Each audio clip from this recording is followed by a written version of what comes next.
नमस्कार साथियों, आज की इस नई वीडियो में आपका स्वागत है। आज हम रेलवे से संबंधित कुछ महत्वपूर्ण प्रश्नों को लेकर आए हैं जो कि परीक्षा की दृष्टि से आपके लिए बहुत ही महत्वपूर्ण होगा।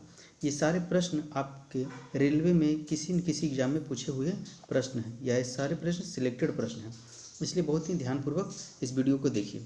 तो चलते हैं, बिना देर किए हुए वीडियो को शुरू करते हैं। पहला क्वेश्चन है, पुर्तगालियों द्वारा गोवा पर कब कब्जा किया गया था? तो साथियों, पुर्तगालियों द्वारा गोवा पर जो कब्जा किया गया था वो 1510 ईस्वी में किया गया था। 1510 ईस्वी में पुर्तगालियों ने गोवा पर कब्जा किया था। तो यह कब्जा जो किया था वह अल्फांसो डी अल्बुकर्क ने बीजापुर के सुल्तान इस्माइल आदिल शाह को हराकर किया गया था। पुर्तगालियों ने जो गोवा पर है वह 451 सालों तक कब्जा किया और यह जो कब्जा है वह 1961 ईस्वी में ऑपरेशन विजय के तहत भारत ने इसको आज़ाद कराया था। तो गोवा पर पुर्तगालियों का कब्जा कब से प्रारंभ हुआ? 1510 ईस्वी में। और कितने सालों तक कब्जा किया था? तो 451 सालों तक इसने कब्जा किया और भारत ने इसे 1961 ईस्वी में ऑपरेशन विजय के तहत मुक्त कराया था। और गोवा जो है वह 19 दिसंबर 1961 को आज़ाद हो गया। ठीक है, तो चलते हैं अब अगले क्वेश्चन की तरफ। अगला क्वेश्चन है कि ईस्ट इंडिया कंपनी ने भारत के किस शहर में अपना पहला व्यापारिक केंद्र स्थापित किया था? तो साथियों, ईस्ट इंडिया कंपनी ने सूरत में 1608 ईस्वी में अपना एक व्यापारिक केंद्र स्थापित किया था, जो कि उस समय के मुगल सम्राट जहांगीर के द्वारा अनुमति लेकर स्टार्ट किया गया था। तो ईस्ट इंडिया कंपनी ने भारत में 1608 ईस्वी में अपना पहला व्यापारिक केंद्र स्थापित किया था। कहाँ स्थापित किया था? सूरत में। तो इसका सही जवाब हो जाएगा ऑप्शन डी। चलते हैं अगले क्वेश्चन की तरफ। अगला क्वेश्चन है, राष्ट्रीय उपभोक्ता विवाद निवारण आयोग कहाँ स्थित है? तो इसका सही जवाब हो जाएगा ऑप्शन सी, नई दिल्ली। नई दिल्ली में राष्ट्रीय उपभोक्ता विवाद निवारण आयोग स्थित है। तो इसका सही जवाब हो जाएगा ऑप्शन सी। चलते हैं अगले क्वेश्चन की तरफ।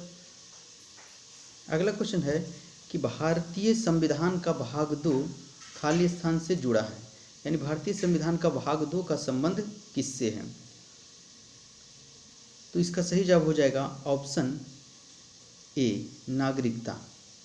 भारतीय संविधान का जो भाग 2 है वह नागरिकता से संबंधित है और इस भाग 2 के अनुच्छेद 5 से 11 तक नागरिकता का वर्णन किया हुआ है। चलते हैं अगले क्वेश्चन की तरफ। अगला क्वेश्चन है, भूगोल का जनक किसे माना जाता है? तो इसका सही जवाब हो जाएगा ऑप्शन डी, इरेटोस्थनीज को। इरेटोस्थनीज को भूगोल का जनक माना जाता है। तो इसका सही जवाब हो जाएगा ऑप्शन डी। चलते हैं अगले क्वेश्चन की तरफ। अगला क्वेश्चन है, भारत की इनमें से कौन सी नदी पूरब से पश्चिम की ओर बहती है? तो पूरब से पश्चिम की ओर, अगर ये भारत है तो भारत से ये पूरब से पश्चिम की ओर, यानी इस डायरेक्शन में कौन सी नदी बहती है? तो साथियों, इसका सही जवाब हो जाएगा ऑप्शन सी, नर्मदा। नर्मदा नदी जो है वह पूरब से पश्चिम की ओर बहती है। ठीक है, तो चलते हैं अगले क्वेश्चन की तरफ। अगला क्वेश्चन है, वैसे बाजार को क्या कहा जाता है जिसमें कम विक्रेता एवं अधिक खरीदार होते हैं? जिसमें क्या होगा? विक्रेता यानी कि बेचने वाला कम हो और खरीदने वाला व्यक्ति ज़्यादा हो। तो इस तरह के बाजार को क्या कहा जाता है? तो इस तरह के बाजार को बोला जाता है अल्पाधिकार। तो इसका सही जवाब हो जाएगा ऑप्शन ए, अल्पाधिकार। अगला क्वेश्चन देखते हैं। अगला क्वेश्चन है, भारत में प्रवाही योजनाएं, जिसे रोलिंग प्लान भी कहा जाता है, लागू किए जाने समय भारत के प्रधानमंत्री कौन थे? रोलिंग प्लान के समय भारत के प्रधानमंत्री कौन थे?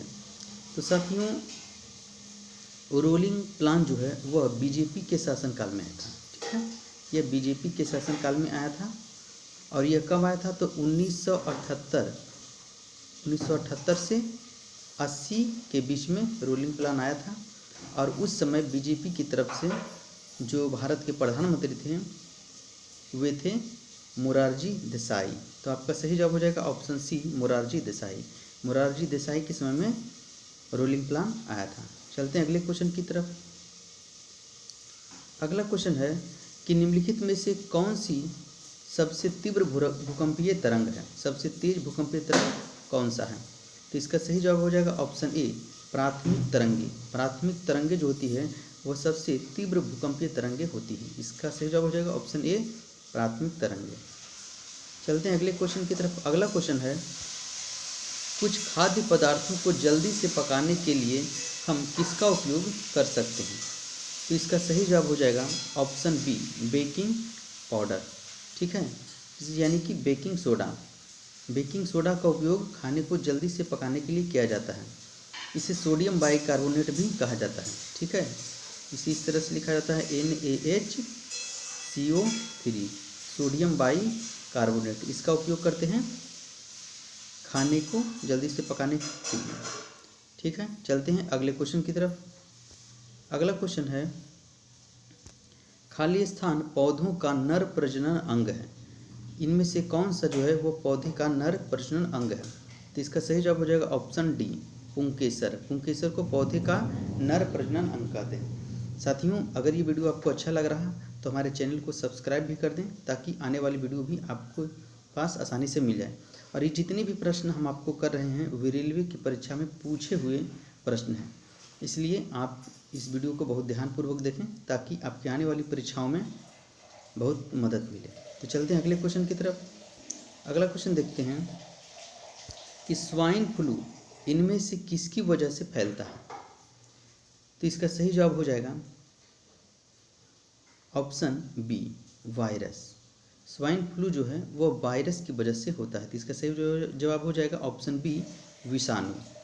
साथियों, ये जो स्वाइन फ्लू होता है वह H1N1 ये वायरस होता है, इसी के द्वारा स्वाइन फ्लू होता है। और यह जो वायरस है वह सूअरों में आम है और यह सूअरों से इंसानों में फैलता है।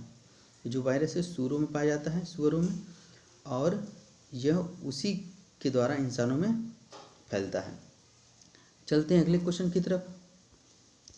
अगला क्वेश्चन है 1 गीगाबाइट किसके बराबर होता है। तो इसका सही जवाब हो जाएगा ऑप्शन डी 1000 मेगाबाइट। 1000 मेगाबाइट बराबर होता है 1 गीगावाट। चलते हैं अगले क्वेश्चन की तरफ। अगला क्वेश्चन है भारतीय अंतरिक्ष कार्यक्रम किसके द्वारा शुरू किया गया था। तो साथियों, भारतीय अंतरिक्ष कार्यक्रम जो है वह विक्रम साराभाई के द्वारा शुरू किया गया था। ठीक है, तो इसका सही जवाब हो जाएगा ऑप्शन ए विक्रम साराभाई। चलते हैं अगले क्वेश्चन की तरफ। अगला क्वेश्चन है एजरा कप का संबंध किस खेल से है। एजरा कप जो है वह किस खेल से संबंधित है। तो इसका सही जवाब हो जाएगा ऑप्शन सी पोलो। एजरा कप का संबंध है पोलो से।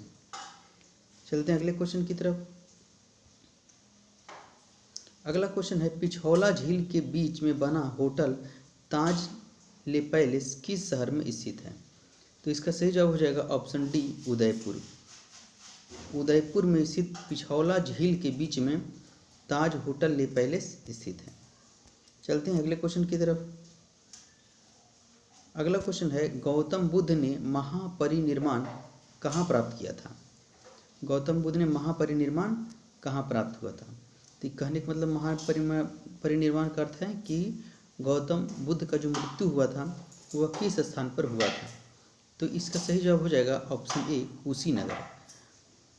गौतम बुद्ध की जो मृत्यु की घटना है उसे महापरिनिर्वाण कहा जाता है। ठीक है, और ये हुआ था कुशीनगर में। तो इसका ऑप्शन ए सही हो जाएगा कुशीनगर। तो ये जो मृत्यु हुआ था वह 483 ईसा पूर्व में हुआ था और ये कहाँ हुआ था, तो उत्तर प्रदेश में स्थित है कुशीनगर। और गौतम बुद्ध जो है वो 80 वर्ष की अवस्था में महानिर्वाण प्राप्त किए थे। और गौतम बुद्ध का अगर जन्म हम देखते हैं तो इनका जन्म हुआ था वो नेपाल के लुम्बिनी नामक स्थान पर हुआ था और यह 563 ईसा पूर्व में इनका जन्म हुआ था। ठीक है, तो गौतम बुद्ध का जो जन्म हुआ था वो 563 ईसा पूर्व में जन्म हुआ था और 483 ईसा पूर्व में इनकी मृत्यु हुई थी। चलते हैं अगले क्वेश्चन की तरफ। अगला क्वेश्चन है, निम्नलिखित में से किसके शासनकाल में हैदराबाद के चार मीनार स्मारक का निर्माण हुआ था? तो इसका सही जवाब हो जाएगा ऑप्शन बी, मोहम्मद कुली कुतुब शाह। मोहम्मद कुली कुतुब शाह ने 1591 ईस्वी में हैदराबाद की चार मीनार स्मारक का निर्माण कराया था। चलते हैं अगले क्वेश्चन की तरफ। अगला क्वेश्चन है कि जनरल माइकल ओडायर को किस स्वतंत्रता सेनानी ने गोली मारी थी? माइकल ओडायर को किस स्वतंत्रता सेनानी ने गोली मारी थी? तो साथियों, वो जो जालियांवाला बाग का हत्याकांड हुआ था जो 1919 ईस्वी में, ठीक है, तो जनरल डायर ने ही आदेश दिया था कि जालियांवाला बाग में जितनी भी व्यक्ति मौजूद थे उन पर गोली चलाने का आदेश दिया था। तो इसी का बदला लेने के लिए उधम सिंह ने जनरल डायर को गोली मारी थी, और ये जो गोली मारी थी वह 1940 ईस्वी में गोली मारी थी, ठीक है। तो 1940 ईस्वी में उधम सिंह ने जनरल डायर को गोली मारकर, और ये 1921 की जो घटना थी जालियांवाला बाग उसका बदला लिया था। तो इसका सही जवाब हो जाएगा ऑप्शन ए, उधम सिंह। चलते हैं अगले क्वेश्चन की तरफ। अगला क्वेश्चन है कि प्रसिद्ध गोलकुंडा किला किस राज्य में स्थित है? तो साथियों, इसका सही जवाब हो जाएगा ऑप्शन बी, तेलंगाना। गोलकुंडा जो है वह तेलंगाना में स्थित है। तो इसका सही जवाब हो जाएगा ऑप्शन बी, तेलंगाना। चलते हैं अगले क्वेश्चन की तरफ। अगला क्वेश्चन है, राज्यसभा में सदस्यों की कुल संख्या कितनी होती है? तो साथियों, अगर देखा जाए तो वर्तमान में 245 सदस्य राज्यसभा में हैं, ठीक है। और संविधान के अनुच्छेद 80 में राज्यसभा के सदस्यों की अधिकतम संख्या 250 निर्धारित की गई है कि राज्यसभा में अधिकतम सदस्यों की संख्या हम 250 ले सकते हैं, और ये संविधान के अनुच्छेद 80 में इसका वर्णन किया गया हुआ है। तो अगर हम वर्तमान समय की बात करें तो 245 सदस्य हैं, जिसमें से 233 सदस्य राज्यों और केंद्र शासित प्रदेशों का प्रतिनिधित्व करते हैं, और उसमें से 12 सदस्य जो है वो राष्ट्रपति के द्वारा नामित होता है। तो चलते हैं अगले क्वेश्चन की तरफ। अगला क्वेश्चन है कि भारत का राष्ट्रगान कब अपनाया गया था? तो इसका सही जवाब है ऑप्शन डी, 24 जनवरी 1950। 24 जनवरी 1950 को भारत का राष्ट्रगान जो है वह अपनाया गया था, ठीक है। तो भारत का जो राष्ट्रगान है वो क्या है? तो वो है जनगण मन, जिसके रचयिता थे वो रविंद्रनाथ टैगोर थे, ठीक है। हमारा जो राष्ट्रगान है जनगण मन, उसके रचयिता थे रविंद्रनाथ टैगोर। और कब अपनाया गया था? तो 24 जनवरी 1950 को। चलते हैं अगले क्वेश्चन की तरफ। अगला क्वेश्चन है कि वायुमंडल में ओजोन का स्तर कम होना कब शुरू हुआ था? तो इसका सही जवाब है ऑप्शन सी, 1980। 1980 से ओजोन परत जो है वो कम होना प्रारंभ हुआ था। इसका सही जवाब हो जाएगा ऑप्शन सी। चलते हैं अगले क्वेश्चन की तरफ। अगला क्वेश्चन है कि यमुना नदी किस स्थान पर गंगा नदी से मिलती है? तो इसका सही जवाब हो जाएगा ऑप्शन सी, इलाहाबाद, ठीक है। उत्तर प्रदेश के इलाहाबाद में यमुना नदी है जो गंगा से मिलती है, जो कि इलाहाबाद का नाम अब बदल कर क्या हो गया है? प्रयागराज, ठीक है। और इस स्थान को त्रिवेणी संगम भी कहा जाता है। क्या कहा जाता है? त्रिवेणी संगम। चलते हैं अगले क्वेश्चन की तरफ। अगला क्वेश्चन है, निम्नलिखित में कौन सा नवीकरणीय ऊर्जा का रूप है? ठीक है, तो इसका सही जवाब हो जाएगा ऑप्शन ए, सौर ऊर्जा। सौर ऊर्जा क्या है? नवीकरणीय ऊर्जा का उदाहरण है। तो साथियों, जो ऊर्जा अपने आप दोबारा बनते हैं उसे नवीकरणीय ऊर्जा कहते हैं, जैसे सौर ऊर्जा, पवन ऊर्जा, जल विद्युत ऊर्जा, भूतापीय ऊर्जा, बायोमास इत्यादि, ये सब क्या है? वो नवीकरणीय ऊर्जा है, ठीक है। इसका सही जवाब हो जाएगा ऑप्शन ए, सौर ऊर्जा। चलते हैं अगले क्वेश्चन की तरफ। अगला क्वेश्चन है, निम्नलिखित में से क्या सार्वजनिक क्षेत्र की एक इकाई नहीं है? तो सार्वजनिक क्षेत्र की इकाई नहीं है वो क्या है? तो ये है ऑप्शन बी, ICICI। ये क्या है? एक बैंक है और यह एक निजी बैंक है, इसलिए इसका सही जवाब हो जाएगा ऑप्शन बी, ICICI। चलते हैं अगले क्वेश्चन की तरफ। अगला क्वेश्चन है कि भारत में गरीबी उन्मूलन किस पंचवर्षीय योजना का उद्देश्य था। तो इसका सही जवाब हो जाएगा ऑप्शन बी, पाँचवीं पंचवर्षीय योजना। पाँचवीं पंचवर्षीय योजना में गरीबी उन्मूलन का नारा दिया गया था और पाँचवीं पंचवर्षीय योजना का जो समय था वह 1974 से लेकर 78 के बीच था। ठीक है, तो इसका सही जवाब हो जाएगा ऑप्शन बी, पाँचवीं पंचवर्षीय योजना। चलते हैं अगले क्वेश्चन की तरफ। अगला क्वेश्चन है कि प्रसिद्ध सांची स्तूप कहाँ स्थित है। सांची स्तूप कहाँ स्थित है, इसका सही जवाब हो जाएगा ऑप्शन बी, मध्य प्रदेश। मध्य प्रदेश में प्रसिद्ध सांची स्तूप स्थित है, तो इसका सही जवाब हो जाएगा ऑप्शन बी। चलते हैं अगले क्वेश्चन की तरफ। अगला क्वेश्चन है कि 86वें संविधान संशोधन अधिनियम 2002 द्वारा भारतीय संविधान में और कितने मौलिक कर्तव्य शामिल किए गए थे। ठीक है, तो साथियों वर्तमान में जो मौलिक कर्तव्य हैं उनकी संख्या है 11। ठीक है, तो 11वां जो मौलिक अधिकार में जोड़ा गया था, ठीक है, वो जोड़ा गया था कि 6 से 14 साल के बच्चों को शिक्षा मिलनी चाहिए। ठीक है, तो 86वें संविधान संशोधन अधिनियम 2002 द्वारा भारतीय संविधान में एक मौलिक कर्तव्य को जोड़ा गया था। ठीक है, उससे पहले 10 मौलिक कर्तव्य थे, तो इसका सही जवाब हो जाएगा ऑप्शन सी, 1। चलते हैं अगले क्वेश्चन की तरफ। अगला क्वेश्चन है कि सौरमंडल का सबसे कम घना ग्रह कौन सा है। तो इसका सही जवाब हो जाएगा ऑप्शन डी, शनि। शनि जो है सबसे कम घना ग्रह है। चलते हैं अगले क्वेश्चन की तरफ। अगला क्वेश्चन है कि भारत की सबसे बड़ी खारे पानी की झील किस राज्य में स्थित है। तो इसका सही जवाब हो जाएगा ऑप्शन बी, उड़ीसा। उड़ीसा में खारे पानी की झील स्थित है और कौन सा झील है, तो यह चिल्का झील है। ठीक है, चिल्का झील। चलते हैं अगले क्वेश्चन की तरफ। अगला क्वेश्चन है कि भारत में संघ की कार्यपालिका का संवैधानिक प्रमुख कौन होता है। संघ की कार्यपालिका का संवैधानिक प्रमुख यहाँ पूछ रहा है। तो संवैधानिक प्रमुख की अगर बात करते हैं तो वो होता है राष्ट्रपति।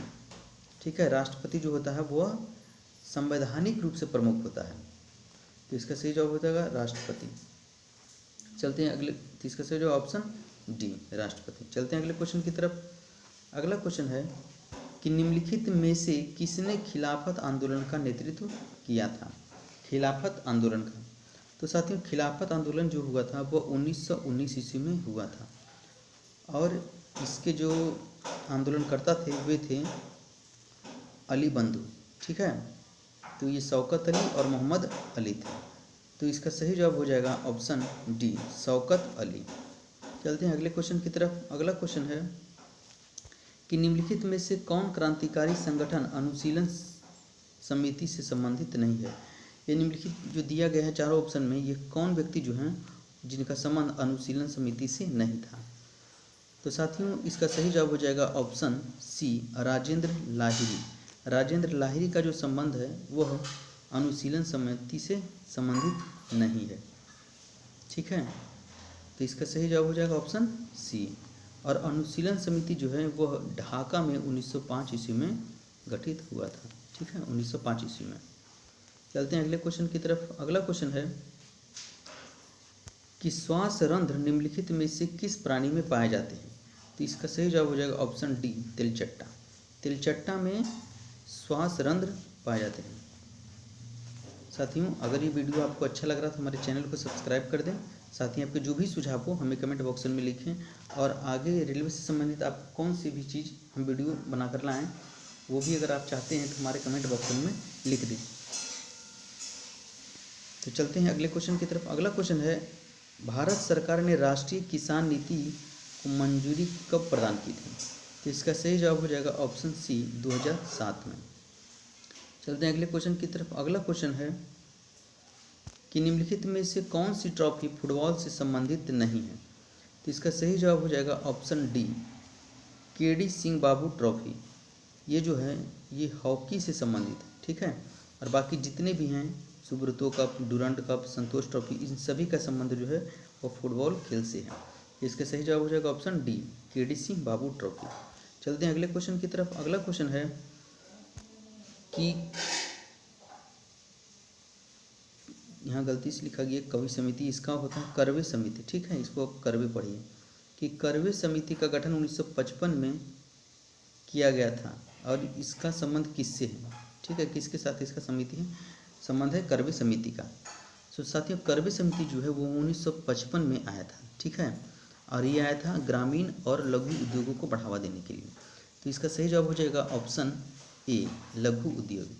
चलते हैं अगले क्वेश्चन की तरफ। अगला क्वेश्चन है कि बलवंत राय मेहता समिति ने 1957 में भारत में एक खालिस्तान पंचायती राज प्रणाली की स्थापना की सिफारिश की थी। तो इसमें कहा जा रहा है कि बलवंत राय मेहता ने जो पंचायती राज समिति की कल्पना की थी या सुझाव दिया था वह कितने स्तरीय था। तो साथियों हम जानते हैं कि बलवंत राय मेहता ने जो पंचायती राज समिति का सुझाव दिया था वह 3 स्तरीय पंचायती राज का दिया था। ठीक है, कि पंचायत में 3 स्तरीय प्रणाली होनी चाहिए और ये कब दिए थे, तो 1957 में। तो इसका सही जवाब हो जाएगा ऑप्शन सी, 3 स्तरीय। चलते हैं अगले क्वेश्चन की तरफ। अगला क्वेश्चन है काकोरी कांड और आलमनगर स्टेशनों के मध्य काकोरी कांड की घटना किस वर्ष घटी थी। तो साथियों काकोरी जो कांड है, ठीक है, जिसे अब वर्तमान में काकोरी एक्शन भी कहा जाता है। ठीक है, क्योंकि यह भारतीय स्वतंत्रता से संबंधित था। तो ये जो काकोरी एक्शन की जो घटना हुई थी वह 9 अगस्त 1925 ईस्वी को हुआ था। ठीक है, 9 अगस्त 1925 ईस्वी को हुआ था और इसमें हिंदुस्तान रिपब्लिकन एसोसिएशन के क्रांतिकारी संबंधित थे। लगभग 10 क्रांतिकारियों ने इसको अंजाम दिया था, जिनमें से राम प्रसाद बिस्मिल, अशफाक उल्ला खान, राजेंद्र लाहिड़ी, केशव चंद्र और भी बहुत सारे क्रांतिकारी थे। तो ये जो घटना हुई थी 1925 में हुई थी। ठीक है, और उसमें एक ट्रेन जा रही थी और ट्रेन से हथियार लूटने की घटना को अंजाम दिया गया था। तो इसका सही जवाब हो जाएगा ऑप्शन डी, 1925। तो साथियों आज की वीडियो आपको कैसी लगी, और अगर अच्छी लगी तो हमारे चैनल को सब्सक्राइब कर दें, साथ ही अपने दोस्तों के पास भी शेयर कर दें और आपके जो भी सुझाव हो हमें कमेंट बॉक्स में लिखें। तो मिलते हैं फिर अगले वीडियो में, तब तक के लिए धन्यवाद।